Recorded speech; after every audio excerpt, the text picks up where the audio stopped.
Sometimes it feels like the sun will never rise, like the birds will never sing again. Believe in a power greater than what you are going through. When you don't know what to do, keep breathing. That's right. When you don't know what to do, just keep on breathing. From the City of Angels in Los Angeles, welcome to all my listeners out there in Radio Land. I'm Dave, the Caregiver's Caregiver, at caregiverdave.com, along with my lovely co-host, former mayor of a California beach town, and possibly future mayor because she's running again, and best-selling author Debbie Peterson, who is a little late, but she'll be joining us, coming to you live and on demand 24/7 on numerous syndicated radio and podcast networks, on 20 global audio video platforms, including iHeartRadio, iTunes, YouTube, Spreaker, SoundCloud, and a bunch more. And we are proud to be voted #1 caregiver podcast on FeedSpot out of thousands, and #1 caregiver podcast on Player FM out of the top 50. And we have an especially exciting show planned for you today, talking about share your voice, overcome fear, speak. Having grown up with a stutter, extreme public speaking fear, and social anxiety, Laura Reid, with a master's in education, is an unlikely speaker, public speaking coach, and comedian. That's what makes her uniquely aligned to help others find their voice and take the stage. An expert in storytelling, Laura has received numerous awards for her presentations and won several speaking competitions. Her debut book, The Public Speaking Horror Show, 7 Secrets to Kill It as a Speaker, quickly became a bestseller, resonating with readers worldwide with its unique blend of humor, insight, and actionable advice. Laura lives on the big island of Hawaii, where she relishes nature and occasionally fends off wild pigs for excitement. But first, I do want to take this moment to thank my last week's guest, author Aaron Lepidus, the garage sale millionaire and an award-winning author, collector, radio host, philanthropist. Just a reminder, you can watch or listen to that interview and all our interviews on our membership website, caregiverdave.com, or any of our other 26 global audio and video platforms that I mentioned earlier. All right, enough of that. Laura, welcome to the Caregiver Dave Show. So excited to have you on. Aloha. I'm so happy to be here. Thanks for having me. Yes, and welcome, Debbie. Hi there. Hey, Debbie. So I always like to ask my guests just who is Laura Reid and why was she placed on this earth? That's a and great allowed to live in Hawaii. question. Yeah. Yeah, I'm very lucky to be here for sure. I think I am aligned with why I'm meant to be here, which is to help other people find their voice and be able to find the kind of speaking confidence that allows them to share their story with others and hopefully change lives in doing so. That's a good answer. So let's start from the beginning. What led you to become a speaker and a coach? I might even add a comedian. Absolutely. Yeah, I try. I mean, absolutely. I grew up with a stutter, as you mentioned, and it was one thing kind of doing the speech therapy that allowed me, after some years, to be a more fluid speaker. I was able to do that. However, the shame that I experienced, the embarrassment and the humiliation growing up of stuttering in front of people, being bullied a bit for it, and just that embarrassment of not feeling like I could just simply say what I wanted. And in fact, the thing that ended up being hardest for me to say, even into my adult years, was my own name. And it turns out this is a really common thing among stutterers, that they have a hard time saying their name, so much so that I was on a forum once where there was a stutterer who actually changed their name because they had such a hard time saying it, right? And that's extreme. But even into my adult years, because of that anxiety, that experience growing up, it's like it got baked into my nervous system. So just being asked my name in, let's say, a staff meeting as little as 15 years ago, what still caused me quite a lot of anxiety. And there came a point in my life where it was just exhausting. Like I couldn't live like that anymore. Every time I saw on an agenda for work, if it had the simple word, just introductions, it would cause a little bit of a panic attack already. And I happened to be walking by a flyer one day downtown. I was living in upstate New York at the time, and it was for a storytelling competition. And it was just one of these moments of synchronicity, where you see a sign. In this case, it was a literal sign. And I knew I had to do it. Like, I knew for the first time in my life, I had to stop just faking it till I make it, right? Getting through these things in life without, hiding who I was, hiding my speech anxiety. And I had to run towards my fear instead of away from it. And I entered that competition. I got up on a stage and I found a really unlikely place of refuge for me, which was a microphone, and that stage and sharing my story.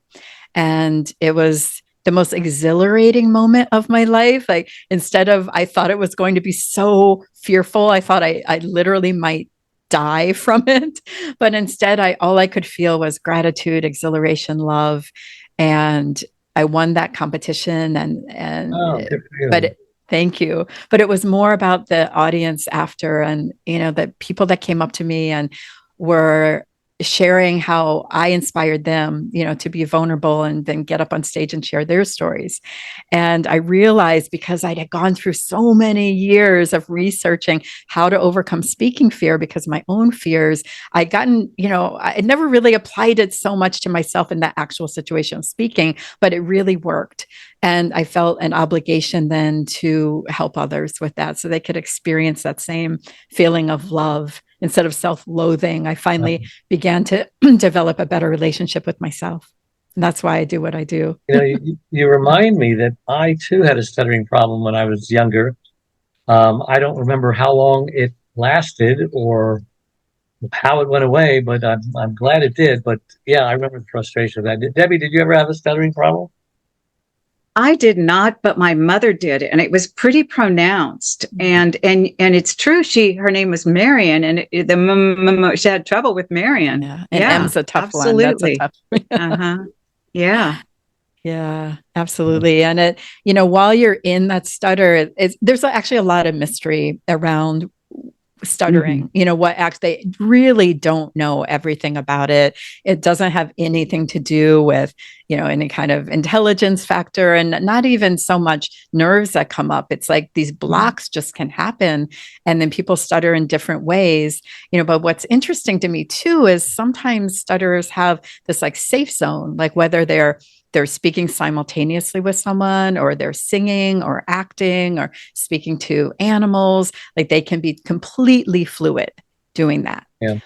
So I found my safe zone in speaking to children. So that's one of the reasons I went into teaching for a long time. That was like my safe zone. I had my own Montessori school in New York, and I could read to the children. I could teach the children. I felt like so comfortable. But the minute I had to talk to a parent, I would get that anxiety until I finally, broke through. I had a friend who was a bad stutterer, but he wrote poetry. And when he would read his poetry, he spoke beautifully and fluently. Wow. And I think my reason was, people would, interrupt me or tell me be quiet. Inferiority complex, all that. And that can certainly, that makes sense that why you would stutter. But I guess there's many, many reasons. What about comedian? What made you become a comedian? Or were you always a comedian? You just decided to embrace it?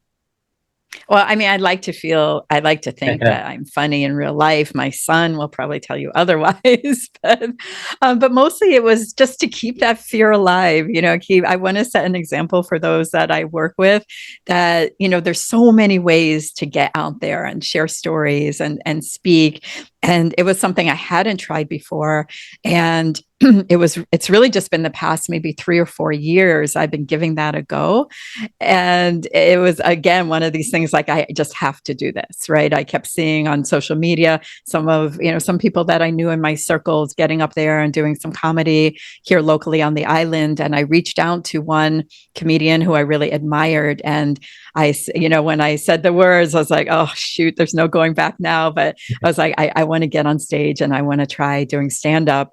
And she's like, absolutely, let's work together. And at the time, I'd been in Toastmasters, which is a big public speaking networking. I'd done a bunch of competitions. I'd won those competitions, and like, I'm good at this. I can write a really funny story. It actually just won this award for, this big, competition for the most humorous speech, right? So I'm like, oh, I'll use parts of that speech, and I presented that to her, to this comedian, and she said, Laura, that's a really good, funny story. It is not stand up. And I realized, like, my heart sank. And basically what she taught me was to unlearn so much of what I had learned to be a good, speaker with a speech, like presenting, right? All that formality and the polished, presentations that I needed to give for that. I had to unlearn all of that and get a lot more raw, and allow for that engagement with an audience. So I'd never even done an open mic, and when she thought I was ready, she put me up on stage at this local kind of nightclub place, and I was so terrified. It was post-pandemic, and I thought there just wouldn't be a lot of people out, but they just opened up this place, and it turned out everybody was just so hungry to get out and interact with everybody. And it was kind of this open air venue, so people felt safe. There must have been, there were well over 100 people there, and it was kind of a big stage. And I've never I was so terrified during my first set, but I got through it. I did well. I had a lot of friends in the audience rooting for me, but I made people laugh, and that was really special. And since then, I make sure when I'm working with someone, we add in elements of humor, because it is such the great connector. And I think we sometimes underestimate how powerful shared relatable humor can be and bring us all together. Most of our best presidents had sense of humor. Do you do impersonations? What's that? Do you do impersonation? Oh, no, I don't. No, nothing like that. All my humor is storytelling. Right. And that's the kind of humor I do. It's not one-liners. I really love to share stories. And I have, of course, you have so many. I was recently, when I started doing it, I'm married now, but at the time I was dating for the first time again in my 50s. After having been married for decades. And there was like some really good humor moments there about what that was like. So I kind of lean into what's going on in my life that I find funny, maybe tragic too. I think dark humor can be so relatable. Sure. People love hearing about your fails, but then finding humor in it. Well, when Debbie and I met you at the New York Publicity Summit, we both felt that caregivers need a lot of laughter and funniness and lightheartedness in their lives. Debbie, you have a question for Laura? Well, a couple of comments and a question. Hawaii, I own a home in Hawaii as well, and it is the most wonderful place in the world for stories, because they talk story, and it's a really cultural thing to do. And then also, what a sense of humor the Hawaiians have. They're always laughing, always laughing. And that with the aloha, those two things, you couldn't be in a more supportive, loving atmosphere. And I laugh a lot when I'm in Hawaii, just because Hawaiians are wonderful when you get on a wavelength. And you have to get on. You can't be a New Yorker or a Californian. You need to, go Hawaiian, which actually is maybe a good thing for caregivers to do. Probably be good for their souls. But one of the questions was, I know that we're getting more and more understanding of neurology. And I have a feeling that we're going to get a breakthrough at some point about the neurology of stuttering. Because it seems like it is absolutely some kind of a brain thing. And I wonder if you have any feedback on any of that. Have you learned anything new about the neurology of stuttering? Absolutely. One thing that seems to be a common thread is a hereditary element. So, for example, my grandfather stuttered, my father stuttered, I stuttered, and my son stutters. He's 19 and he still struggles with it quite a bit, although he really doesn't let it stand in his way like I had. But I think there's something there with the something being hereditary, and then definitely the simultaneous kind of speaking helps so much. There's something that, I don't know the exact science behind it, but there are devices that they're coming up with that you can kind of wear in your ear if you're a severe stutterer. And then as you're speaking, it's almost like you hear your own echo. I think that's why I found a microphone like a little reassuring. There's something about that, even though there's just a little bit of reverberation of my own voice. I think it helped me when I was on that stage. But you brought up a good point too with caregivers and, really needing that humor. So I lost my mom this past March. Sorry. Thank you. She'd had a stroke about 3 years ago. And I moved her here from New York to Hawaii to be her caregiver. And she was such a just independent force of nature her entire life. And I think it was really hard for her to give away that independence more and more. She was really miserable, even though she it was a beautiful place I had set up for her here in Hawaii. And eventually, my now husband and I ended up moving her back to her home in New York. And I set up caregivers for her so she could be in her house and still be there where she really wanted to be. But that whole experience, like it was, even for just the short time she was here. And I thought, oh, I can still do my job. I mostly work from home and my clients are virtual and I can do these virtual speaking gigs and I can take care of mom and I can do, her stroke wasn't too severe, but I think she had like this early dementia coming on too, right? But if I wasn't able to find humor in that time, right, I don't know how I would have quite gotten through it, even to this day, looking back. And I consider it, very kind of traumatic time. Her dementia, for whatever reason, and this seems to be a common thing, as it was progressing, it brought out, she had this restlessness and kind of a cruelty and a meanness was coming out that I had experienced a bit before because she was alcoholic her whole life. But it's like that got amplified. And so you not only feel this sense of just, I'm not being appreciated or there's no gratitude here, but it was just it was really hard for me to, I had to laugh if she just would call me a name or, throw something at me or whatever it is, I really needed to know how to laugh. And I think it'd be so important for caregivers out there to be able to share their stories, use their voices and find humor that's relatable too. I agree. How would a caregiver find the first steps of really finding their voice? Put it no other way. I think it's getting in touch with what is the story that you're living at that time, right? And what are the common elements and maybe themes of what you're experiencing that other caregivers might be experiencing as well.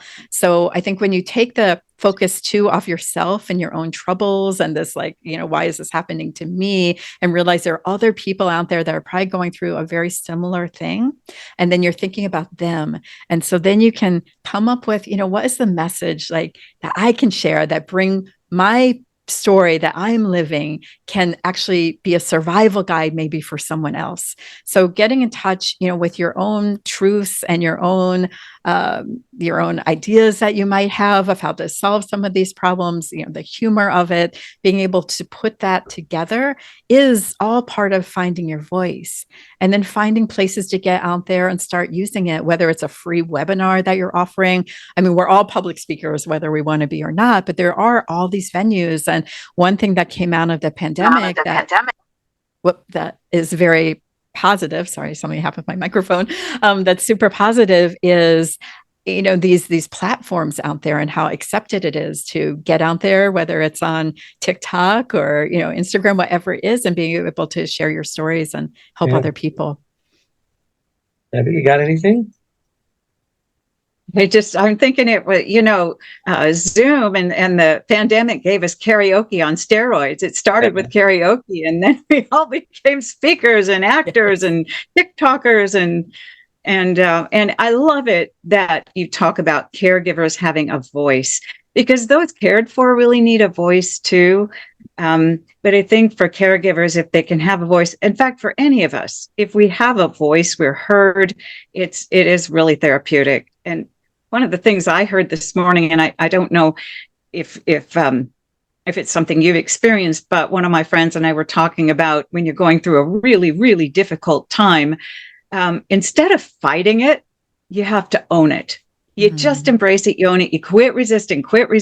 And I'm thinking, when you can turn and laugh, then you stop that resistance, which is what's so exhausting.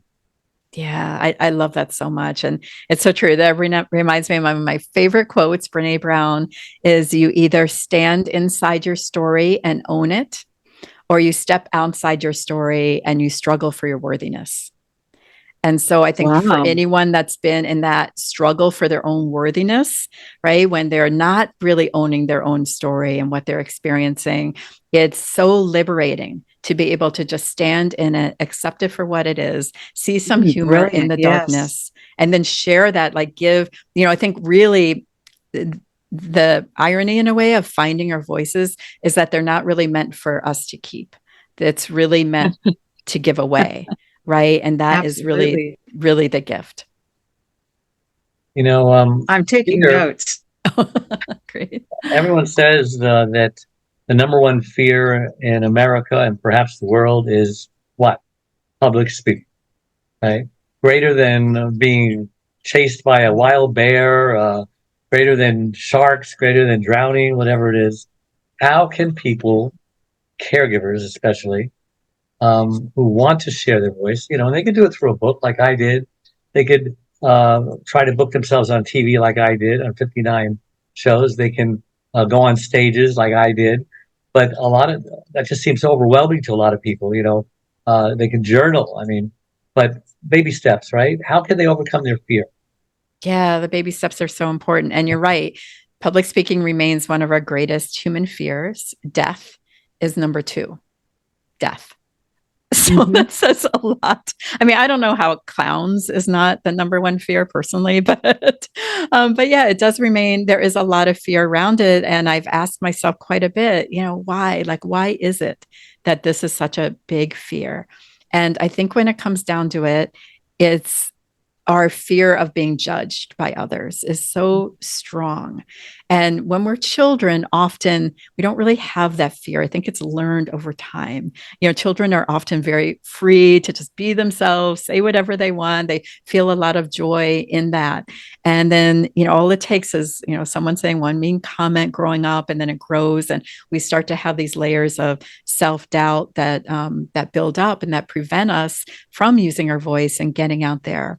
So I think one of the biggest things that can really help with overcoming fear is to study it in yourself. Like, what am I specifically really afraid of practically, right? Because if it's really judgment, right, then at least you can define it. And you could ask yourself, like, what is the worst thing that is really going to happen if I'm up there on stage, right? And I tell myself, even when I'm taking myself a little too seriously, maybe it's a big, keynote I'm giving, and there's a lot of people, and I'm just like, you know what, Laura, if my inner critic starts acting up with that reminding me about judgment, I'll just say, you know what, like, no one's going to die. Like, I'm just giving a speech. Like, this is not a big deal. Yeah. Right? And then often when our nerves come up, nerves and excitement are very similar. And if we can just tell ourselves, I'm not nervous, I am excited. I get to get out there and share this message, share these stories, maybe change someone's lives, right? And to just be excited about the opportunities that can come up. And we only live so long, right? So you like standing back, kind of hiding and making yourself invisible is not serving anyone. And someone might be out there waiting. So those baby steps for the caregivers, could be just researching online, Googling maybe some nonprofit organizations that you want to, you can comment in and speak to people, about your story and some, your best tips for recharging your batteries when you're feeling overwhelmed and exhausted as a caregiver, or, specifically like something, just hone in on something really simple and specific that's easy to talk about. And you can record yourself on your laptop too. And, we're living in the age of social media where we're all trying to get likes. We all want people to like us. We're all trying to have people not judge us and so on. But, what can I say? Let's talk about what makes good storytelling and how can we tell the stories of those we care for. That's an interesting question because as a caregiver, maybe you're caring for your mother. That's one thing. Maybe you're caring for a stranger. Maybe you're a paid caregiver. But a lot of these caregivers, especially with family members, the relationship is strained, and there isn't an ability to talk freely to them because the parent might still look at them as a 5-year-old, and the adults might look at the parent as someone who's overly judgmental during their teen years. How do you get past all that? Mm. Yeah, that's a lot. That's a good question. Sorry. No, it's good. First of all, okay, how do you get past all that? I think knowing that the story can be bigger than what it seems, in its ability to help others. So you might be really focused in on your particular relationship and letting that kind of prevent you from getting out there and sharing that story and telling it. But knowing again that it can be such a gift for someone else to hear it. And the most important thing in beginning is just to begin, right? I think we self-sabotage ourselves and take that first step. And like you said, there's so many platforms out there. Just sharing, a really short story on Instagram Live or going live on Facebook, or we have a ready-made audience out there, right? Yeah, starting little by little, that can have like a huge impact. People will start following you. You've got to just let go of people judging you, because honestly, no one's judging you. They just aren't. Everybody, we're all thinking about ourselves. Yeah, we're our worst. Yeah, we're our worst critics. So, really just knowing like people just they want to support you, and people are eager to learn these lessons that might be able to help them. Listen, we're running out of time. Last question. How does one find a place to speak if they want to actually go out there and take that big leap? These comedy places have amateur night typically, right? Yeah, absolutely. I mean, if you research, just joining Toastmasters, your local club, can be really helpful. I found Toastmasters just amazing. It's such a safe place to just mess up, because everyone's there. You're there to practice and just learn some really basics. I think Toastmasters is really wonderful. If you, have your own business, or, Chamber of Commerce, BNI, which is Business Networking International, these bigger networking groups can be great places to just expand your network, meet other people, practice giving your own pitch about what you do, what you're looking for. And then again, looking at like local nonprofits that, we have some here on the island that you can just tell them, hey, I'd love to come in, and speak about how to survive caregiving, right? What I've learned. But your passion. And yeah, they'll do all the advertising for you. They'll invite people to it, and you can come in and just in a low stakes, probably not a huge audience, just start out and see where it leads. Cool. Well, how can people get a hold of you if they want to learn more about you, read your book, or maybe actually email you and get some advice?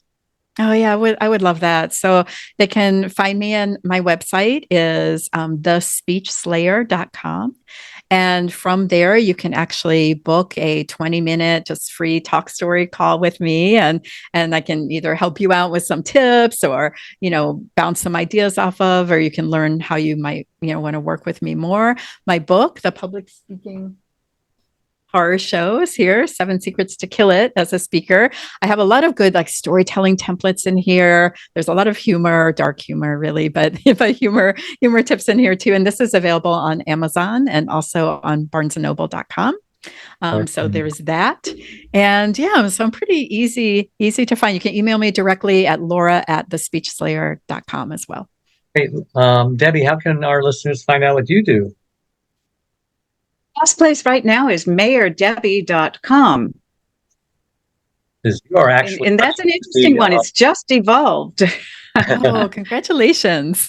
You're actually running to be the mayor again at your yeah. So it was the stories that I had been telling about my life as a mayor, and then all of a sudden they came to life again, and everybody said, would you run? So mayordebbie.com, now it's the real deal again. Oh, fantastic. So sounds like a new book too. That is exciting. Probably. I love it. All right. And I'm at caregiverdave.com. And just remember, all our live shows become recorded pod and videocast on all our platforms mentioned, like YouTube, Blog Talk Radio, Podbean, and many more. My website, caregiverdave.com, is a free membership support community. Lots of free gifts and resources, including a free coaching session. All you got to do is ask. And please click the like or follow button, whatever platform you're watching or listening to it on. It helps us reach even more caregivers by improving Google's search engine algorithms. And to all my listeners out there, thank you again for tuning in, and my guests, my co-hosts, each and every week, and making us the #1 caregiver podcast on the internet. So until next week, same time, same channel, may God richly bless you all. Bye-bye. Thank you. Bye. I'm Dave Nassani.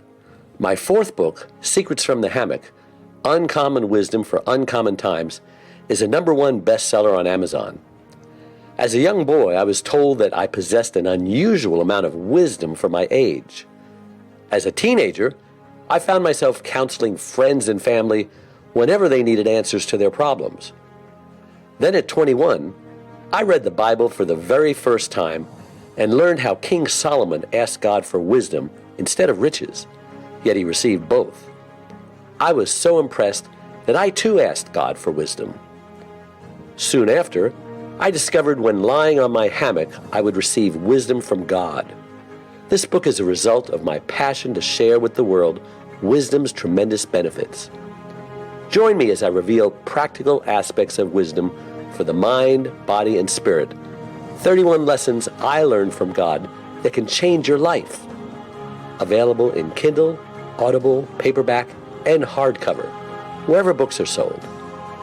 I've spoken all over the country and London, and am available to speak at your event. Contact me at hammockwisdom.com.